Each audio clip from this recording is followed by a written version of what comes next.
Hoje, prosseguindo a série sobre Êxodo, eu fui designado para falar sobre o texto que vai do capítulo 5, verso 22, até o capítulo 6, verso 13. Agradeço a Deus porque é um texto que eu creio que, como me edificou na preparação, também vai edificar os irmãos na recepção dessa mensagem. Nesse texto que nós percebemos é a necessidade de Moisés ir a Deus, não só uma necessidade, mas até uma expressão de fraqueza pessoal, porque ele havia sido impugnado na sua liderança pelos demais filhos de Israel. Ele vai numa primeira vez a Faraó, diz a Faraó que deve liberar o povo de Israel, porque Yahvé mandou, o Deus que se chama o Eu Sou mandou, o Deus eterno. Eu Sou significa eterno, significa o Deus de ontem, hoje e amanhã. Então, Israel diz que não conhece Eu Sou, o Faraó diz que não conhece Eu Sou, agrava os trabalhos do povo hebreu como escravo, e as lideranças do povo hebreu vai até Moisés, e pelo texto não foi um bom encontro. A palavra usada alguns versos anteriores é como se eles tivessem batido em Moisés. Aconteceu alguma altercação naquela discussão, de tal modo que Moisés ficou muito desanimado e vai até Deus, impressionado com a reação do povo a quem ele propunha libertar. Ele vai até Deus e procura transferir para Deus algum tipo de culpa. Ele diz: Senhor, por que fizeste mal a este povo? Ele atribui ao Eu Sou aquilo que era uma ação do Faraó. É como se ele submetesse Deus a Faraó. E o restante desse diálogo os irmãos leram, e é o que nós vamos tratar aqui hoje. Em consequência dessa posição de Faraó, ou em resposta a essa posição de Faraó, Deus diz a Moisés que vai libertar o povo, cumprir a sua promessa. Mas ele não fala só isso, ele também como que admoestou a Moisés. Ele fala: olha, você está pensando ainda como aquele Deus que eu não me manifestei perfeitamente, lá o Deus de Abraão, Isaque, Jacó e seus pais. Eles me conheceram como El Shaddai, mas não como Javé. Eles me conheceram como Deus Todo-Poderoso, mas não como o Deus Eterno. E então você está ainda com a sua fé vacilante. E ele prossegue nesse sentido, ele prossegue revocacionando Moisés e fazendo e reafirmando as suas promessas. Tem um seriado que está aí na Netflix, muito bom, um antigo, é o chamado Better Call Saul. É a história de um advogado muito heterodoxo. Num dos episódios, lá pelo quinto episódio, lá pela quinta temporada, no sétimo episódio, ele, num surto, na trama, ele tem uma inimizade muito profunda com o sócio do irmão dele. Ele é como se ele tivesse uma inveja pelo sócio do irmão dele ser o irmão que ele não foi, ou do irmão dele ser para o sócio o irmão que não foi para com ele. E ele, num surto de arrogância, ele diz vários impropérios e ofensas, e no final diz para esse outro personagem que ele é como, ele usa a expressão, durante os impropérios ele utiliza várias vezes a expressão eu sou, e termina com a seguinte expressão: eu sou um Deus vestido com roupas humanas nesses tribunais. Uma declaração patética. pois ele está num surto quase que sociopático, né? E ele expressa todo esse sentimento de ter algum poder sobre a vida das pessoas por causa da habilidade dele de, através de trapaças e manipulação de artifícios legais, conseguir impor os seus objetivos. Essa expressão eu sou, nós temos, como retratado nessa série, como uma expressão muito patética, né? Parece que nós realmente não gostamos quando seres humanos utilizam muito o eu sou, apelam para o eu sou. No meio de uma discussão, às vezes as pessoas falam, eu sou doutor disso, eu sou, vocês sabem com quem está falando, eu sou tal autoridade, eu sou tal diplomado em tal grau de conhecimento, usando esse tipo de invocação. Eu me lembro que há muito tempo atrás eu estava num retiro de uma igreja batista e nós fomos compartilhar um acampamento. Era um acampamento grande em Rio Bonito e um setor ficou com a igreja de onde eu era membro à época e outro setor ficou com uma igreja que era daquela denominação dona do acampamento. E foi muito engraçado, porque quando os termos de convivência foram ser expostos pelo diretor do acampamento, ele começou falando todos os títulos dele, né?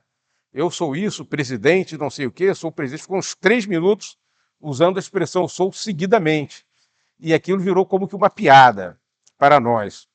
Então, existe realmente esse senso de que as pessoas que utilizam muito a ideia de eu sou, que invocam muito algum senso de existência ou de referência à própria pessoa com algum atributo que possui, que invocam isso explicitamente, há realmente algum senso de pateticidade, né, de ridículo nisso. E esse fato é bem próprio da nossa cultura judaico-cristã, porque parece que existe inconscientemente a ideia de que só existe realmente um eu sou, né? Nós temos a ideia de que somente Deus pode invocar a si mesmo como aquele que existe por si, tem em si atributos que o estabelecem como autoridade. E nós vemos de uma maneira muito pejorativa as pessoas que tentam como que passar por Deus, invocando um título de magistratura ou um título acadêmico para justificar algo que dizem, ao invés de tentar fazê-lo pelo próprio caráter lógico do raciocínio que exibem. Esse texto que nós lemos, ele ocorre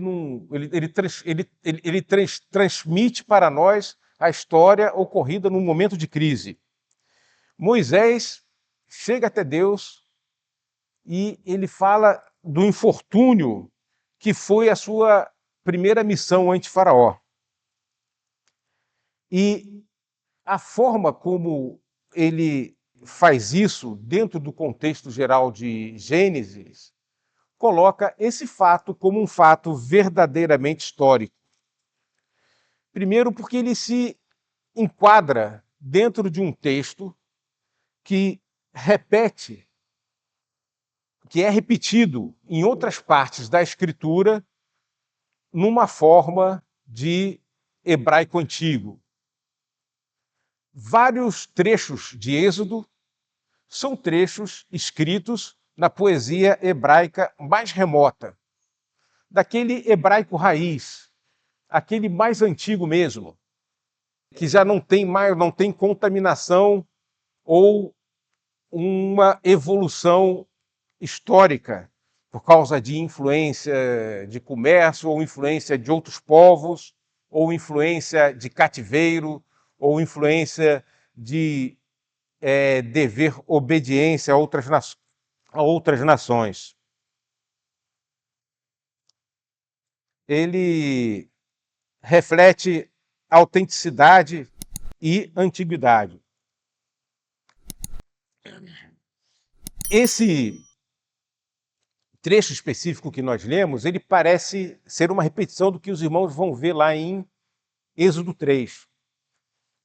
Porém, aqui ele vai ser repetido com um propósito específico de indicar a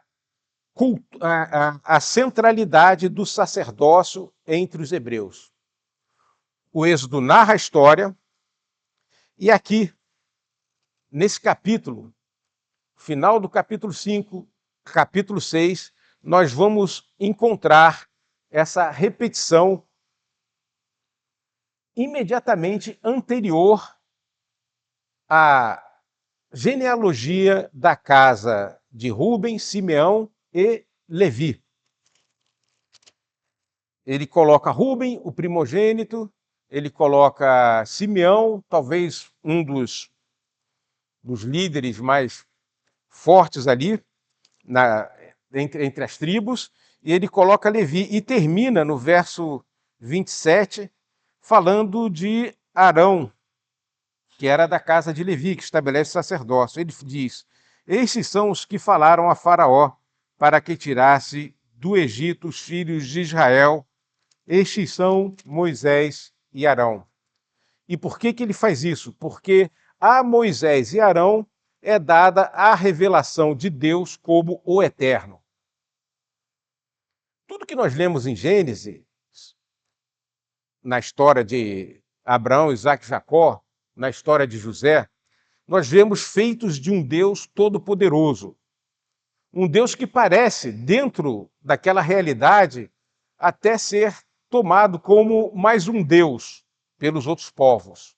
Não há uma proclamação de um Deus eterno. Há a proclamação do Deus verdadeiro, mas sem o atributo da eternidade, ele vai ser apenas mais um Deus para aqueles que recebem essa mensagem.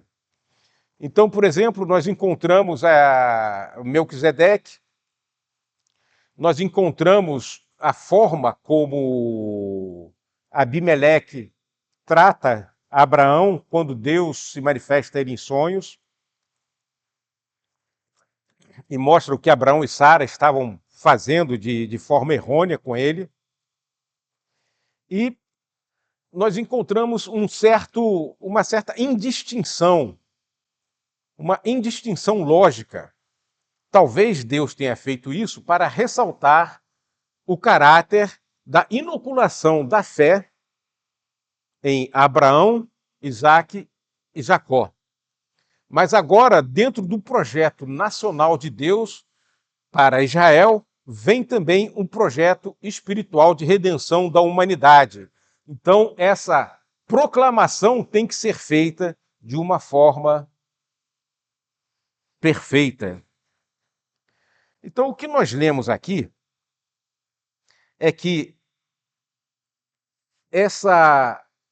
Deus começa a se distinguir na sua operação de libertação de Israel, a se distinguir dos demais deuses que o mundo então conhecia. Essa expressão eu sou, ela também se encontra fora da Bíblia. Então nós vemos que egípcios e assírios usavam essa expressão. Nós temos um Deus que se manifesta a um faraó falando: eu sou o teu pai, Armaquis. Existe uma inscrição nos textos assírios da deusa Istar, falando que ela é a grande e divina senhora. E um outro deus chamado Mecha fala que um outro deus chamado Carmoche diz que ele é a essência, ele também usa a expressão eu sou. Contudo, Deus não se manifesta eu sou e se restringe eu sou o Deus de Abraão, Isaque e Jacó. Ele é o Deus de Abraão, Isaque e Jacó. Mas ele não depende do testemunho de Abraão, Isaque e Jacó. Ele usa Abraão, Isaque e Jacó, suas vidas, seus dramas, para declarar-se. Mas ele não é contingente, ele não é contido, ele não é, como se diz, limitado pela ação deles. essa designação que Deus, com a qual Deus se apresenta de eu sou, ela, dentro da história da redenção, ela faz parte da revelação progressiva do Evangelho que se encerra em Cristo. E ela apresenta um ponto especial do plano da redenção, que é Deus como eterno. Só se apresentando como eterno, só conhecendo Deus como o eterno, e mais, só reconhecendo Deus como o eterno, é que nós vamos poder entender a obra redentora e a obra redentora de Cristo. Ele fala do cumprimento da promessa feita a Abraão, Isaque e Jacó. Ele usa da figura humana, que chama-se em teologia antropopatia. Ele fala como se eu me lembro, ou ele fala eu levantei a minha mão como se fosse um juramento. Deus não há ninguém maior do que ele, não tem por quem jurar. Mas ele, para falar da forma fixa e estabelecida com a qual o seu propósito está fixado na vida. Então nós sabemos que esse Yahvé é o Deus que tem o domínio e a posse simultânea e contínua do passado, do presente e do futuro. Porque a eternidade é o domínio e posse simultâneo e contínuo do passado, presente e futuro. O nosso Deus, ele está agora lá nos primórdios do universo, ele está agora também lá no final do universo, e ele está agora também aqui olhando para nós e recebendo este culto. Ele tem o domínio de todos esses momentos. E é por isso que ele garante as suas promessas, porque ele já está lá, naquele lugar, naquele tempo, em que as promessas dele serão cumpridas para você. Essa é a ideia de eu sou. Ele simplesmente se manifesta como eu sou por causa disso. E quando ele diz que ele é, o que ele está falando é que ele é o necessário. Não há nada que exista sem Deus. Paulo, aos gregos, fala lá em Atenas, porque nele estamos e nos movemos. Nós vemos também no Evangelho de João, sem ele, nada do que foi feito se fez. E só se pode chegar a essa expressão em João, ou em Paulo, ou nas epístolas, quando falam, então, desde que a obra de Deus foi estabelecida desde antes da fundação do mundo, só se pode chegar até lá por causa da revelação de Deus como Yahvé aqui. E uma revelação que se dá justamente durante um drama nacional de libertação, que reflete também o drama individual que cada ser humano tem quanto à sua libertação do poder do pecado. Faraó e os falsos deuses, eles não são necessários. É por isso que, primeiramente, ele vai a Faraó e diz: deixe o povo sair. E Yahvé disse, o eu sou diz, deixe o povo sair, para que ele vá e me preste culto no deserto. E o que Faraó responde? Eu não conheço o eu sou. Ele está desprezando o atributo de eternidade de Deus e ele está dizendo que ele é que era. Ele era o cara. Ele era aquele a partir do qual toda a ordem do Egito estava estabelecida. Inclusive pelos textos egípcios, toda a ordem cósmica, o que incluía até o funcionamento da natureza. Esse eu sou, dentro da história da redenção, ele é um prenúncio da redenção completa em Cristo. Não podemos compreender, sem o eu sou, a natureza divina de Cristo. Jesus fala em João 8,58, antes que Abraão existisse, eu sou. Essa natureza divina não se confunde com a humana. Não há um ser humano que possa se dizer essencial ao cosmos, essencial à história. Não podemos compreender sem a compreensão do eu sou, a concepção virginal de Cristo. A encarnação de Cristo, nascido de Maria pelo Espírito Santo. E aí nós falamos que Deus usou Maria, mas que Maria não era necessária, porque Deus operou nela, e aí ela submeteu-se a Deus, não foi um ato de deliberação volitiva exclusivo, mas foi um domínio da vontade dela pelo próprio Senhor.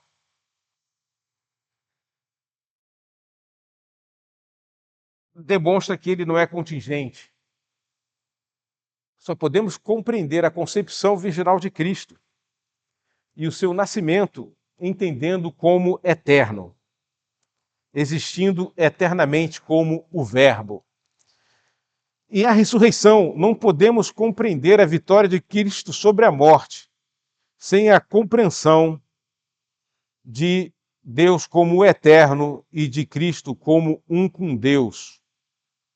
Se a morte fosse necessária na vida, no estabelecimento das coisas,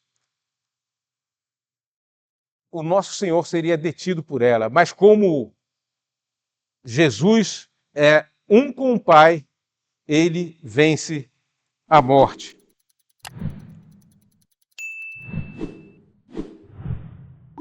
O que nós vemos também, irmãos, é que muitas vezes nós, nas nossas deliberações pessoais e na nossa vivência, somos tomados, às vezes, por um sentimento de alguma potência sobre a vida de alguém ou sobre alguma circunstância. E pela limitação da nossa experiência, nós refletimos algum sentimento de orgulho. São aplicações que nós devemos trazer para nós. O quanto que nós temos que vincular a ideia de eternidade ao nosso Deus. A eternidade é um dos mais importantes atributos de Deus que nós devemos trazer para o nosso relacionamento com Ele. É por isso que ele se revela como o Eterno. Por isso que ele se revela para as nações como o Eterno. Essa utilização, ou melhor, essa compreensão que nós devemos ter quanto ao atributo de Deus de eternidade, ela deve estar presente em nossas devocionais, em nossas reflexões, em nossas deliberações como crentes. Pois a gente vive realmente num tempo de fugacidade. Parece que nós, na minha época, né, que era da geração dos anos 80 e 90, a ideia era a vida como se fosse um videoclipe, né? Hoje é como um réu de Instagram. Parece que as pessoas estão a projetar a sua identidade e a satisfazer-se emocionalmente com um tipo de identidade que é como uma projeção audiovisual de um réu de algum instante da própria vida. E nós devemos observar o quanto isso influi na nossa capacidade de ver realmente o mundo e a realidade à nossa volta. Porque em algum instante nós podemos nos deixar trair e esquecer que nós vivemos sob o domínio do Eterno. Essa mesma minissérie que eu falei, e aqui eu parto já para as aplicações, essa mesma minissérie que eu falei, essa mesma minissérie dos anos 80, né, irmãos? Essa mesma série, esse mesmo streaming que eu falei do Netflix, ele tem um momento, um episódio, quando ele se encaminha para o final, em que esse advogado é desmascarado e ele está em fuga. Ele encontra no esconderijo um senhor Walter White, que quem viu Breaking Bad conhece o senhor Walter White. São duas séries que se cruzam. O senhor Walter White é um professor de química que decide virar produtor e traficante de metanfetamina. E um homem muito racional. E num determinado momento, os dois estão dialogando e o Saul Goodman, esse que achava referir a si como eu sou, pergunta para ele, para o Walter White, aí se nós pudéssemos voltar no tempo? E o Walter White responde para ele, então você está falando de arrependimento. É um diálogo simples, parece um diálogo meio desprezível, mas é um diálogo revelador da nossa cultura. Nós muitas vezes achamos que eventuais fantasias ou que eventuais possibilidades tecnológicas resolverão nossos problemas existenciais. Na verdade, quando ele falou voltar no tempo, ele está querendo dizer se arrepender. Mas ele não tem condições de ter um vocabulário ou uma imaginação moral que o conduza à ideia de arrependimento. Porque ele era sempre muito ensimesmado, ele era muito, a vida toda, ele era o eu sou da vida e da existência. E, na verdade, não era um arrependimento, era só uma fuga das punições que estavam vindo para ele e das restrições. E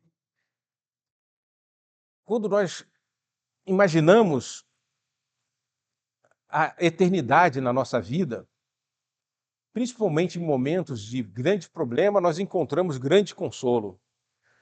Um dos bons exercícios espirituais, meus irmãos, que todo crente gosta de praticar e pratica, eventualmente já praticou, e é levado a praticar, é no meio de uma grande aflição, de uma grande pressão, lembrar-se que um dia estará com o Senhor Jesus Cristo, que já está resolvido, que isso que está acontecendo é passageiro, que estaremos na eternidade com o nosso Pai e que esse problema, essa pressão que estamos sofrendo, deve ser reduzida àquilo que é um mero ponto dentro da eternidade. Que o nosso Pai, que nos fez promessas e a quem nós oramos e cujo Espírito nos consola, porque o nosso coração testifica da paz que Ele nos dá, esse Pai já está lá à frente, conosco, nos abraçando, com o Filho no céu. Deus não se confunde com o humano, é uma primeira aplicação. Deus é necessário e nós somos contingentes. Esse texto foi um dos primeiros textos que registram o argumento de contingência, que é muito usado em lógica, né? E muito usado na apologética. Deus é necessário e tudo mais é contingente. Tudo mais é não essencial. Se não houvesse Deus, não haveria criação. As coisas só têm o design que tem, perfeito, funcionando, se encaixando, porque necessariamente tem alguém que as fez assim. Porque caoticamente elas não teriam essa condição de ser assim. O Nietzsche, no Vontade de Potência, ele tenta associar, dizer que Moisés, ele tenta acabar com a temporalidade de Moisés, ele tenta associar Moisés a Aristóteles, que é onde esse argumento de contingência começa a tomar forma. Mas o que nós vemos é que já lá na libertação dos hebreus, da revelação de Deus, nós encontramos isso. Deus é necessário e nós somos contingentes. Diferentemente do personagem que eu citei, que se autoproclama um Deus, nossa humildade reconhece que só Cristo, o Eterno, é necessário. E isso deve se refletir no culto. É o fundamento dos levitas. A partir do verso 14 de Êxodo, os levitas são estabelecidos para o culto a Yahvé. Esse culto puro, centrado no eterno, aponta para o sacerdócio de Cristo. Como nós vemos lá em Hebreus, capítulo 7, versos 24 e 25, os irmãos podem conferir em casa depois. Esse que intercede por nós. Cristo intercede por nós, exigindo adoração exclusiva ao verdadeiro Deus. Os sacerdotes levitas eram contingentes, mas Cristo é o sacerdote necessário. Além dele ser sacerdote humano, nascido homem, 100% homem, ele também é 100% Deus. E ele é 100% Deus, e nisso que ele é 100% Deus, ele é necessário à existência de tudo. Privilégio. Os católicos romanos, nossos amigos católicos romanos, chamam ao Papa dele de sumo pontífice. Mas é um sumo pontífice que morre, que precisa ser reeleito. Já o nosso sumo pontífice, o Senhor Jesus Cristo, é eterno. Isso se reflete também, meus irmãos, com aplicação em nossa santificação. Nessa genealogia que vem a partir do verso 14 do capítulo 6, faz-se referência a Finéias. Finéias da casa de Levi. E essa referência a Finéias e a Arão e ao estabelecimento deles, ela é colocada logo após a manifestação de Deus como o Eterno. Por que isso? Porque eles teriam que, no culto dele, levar esse atributo de Deus como eterno. E um Deus eterno, que é o Deus que é necessário à existência de todas as coisas, não poderia se misturar com aquele Deus dos povos ao derredor de Israel. Pois bem, Finéias, em capítulo 25 de Números, ele vê Israel num incidente que foi a primeira guerra civil de Israel. Balaão levou mulheres sacerdotisas muito bonitas dos povos do derredor de Israel e fez com que elas tivessem relação íntima com os príncipes de Israel. Finéias, indignado, sabendo que elas tinham também, pela lei da época, um caráter sacerdotal, vendo elas com os príncipes de Israel, ele vê um casal se dirigindo a uma barraca, o príncipe de Israel, um dos príncipes de Israel, levando uma dessas mulheres para dentro de uma barraca. Ele pega uma lança, atravessa a barraca com a lança e mata os dois lá dentro.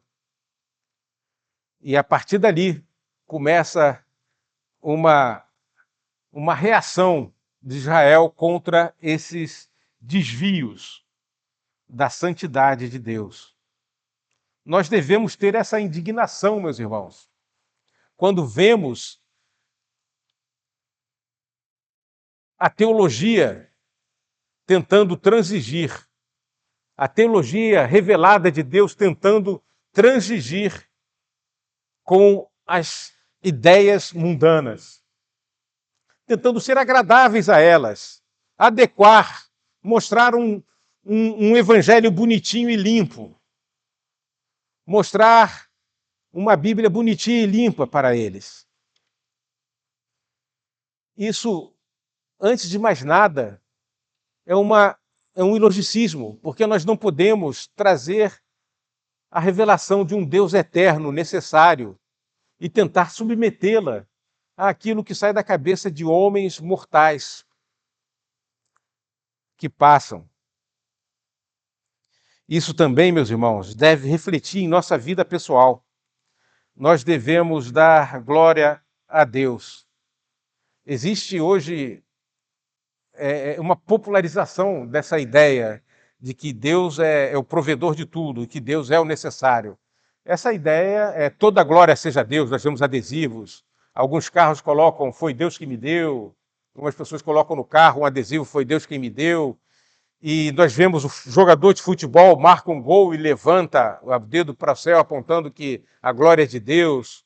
O Ayrton Senna fazia isso também, quem é da minha época lembra, levantava o dedo para o céu e apontava que a glória era de Deus. Isso é um reconhecimento de que Deus é o único necessário. E Deus nos deu essa instrução. Lá em Deuteronômio 8, de 17 a 20, ele fala que quando o Jacozinho, que devia ser ensinado ao Jacozinho, de que quando ele conseguisse alguma coisa, ele deveria dar glória a Deus.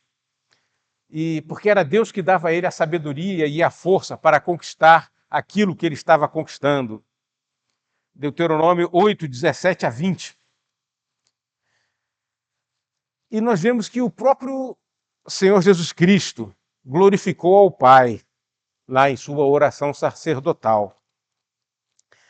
Então, o ato de dar glória a Deus deve ser feito não apenas, embora fazendo porque nós aprendemos assim, é algo bom e saudável, mas é muito mais profundo quando nós damos glória a Deus, nos conscientizando desse caráter de eternidade de Deus antecedendo e propiciando tudo isso como a necessidade fundamental de nossas vidas.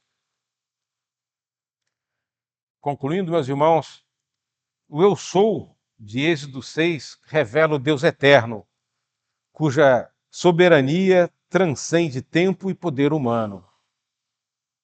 Esse eterno vai humilhar Faraó e toda a sua crença e toda a sua cosmovisão. Não será apenas a pessoa de Faraó que será humilhada, não será apenas o seu primogênito que será morto, será todo o seu sistema de crenças que será destruído. E isso fica registrado para que nós para que nós nos apropriemos dessa promessa. Essa revelação encontra seu cumprimento em Cristo, cuja natureza divina, concepção virginal e ressurreição confirmam que ele é o Redentor necessário. O que significa que não foi um plano B ou uma deliberação de repente, em que o Pai, o Filho e o Espírito Santo falaram: Adão comeu da fruta proibido e nos desobedeceu, vamos fazer uma reunião de emergência. Não. Isso vem da própria natureza do Pai e do Filho. Que vivamos em humildade, culto puro, santificação e glorificação a Deus, meus irmãos, confiando no eterno que nos libertou do pecado, assim como libertou Israel do Egito. Eu gosto muito de ouvir as músicas do Negro Spirituals, dos americanos, principalmente aquelas mais remotas, que contêm letras ainda da época da escravidão. E uma coisa que é admirável de ver é como eles cantam da sua libertação como escravos, mas como subjacente a todo esse cântico existe o elemento espiritual que encaminha também para a libertação do poder do pecado. E o texto que nós lemos fala da libertação nacional de Israel, mas subjacente a ele está a libertação do poder do pecado. Que nós, irmãos, possamos aplicar isso em nossas vidas. Amém? Amém.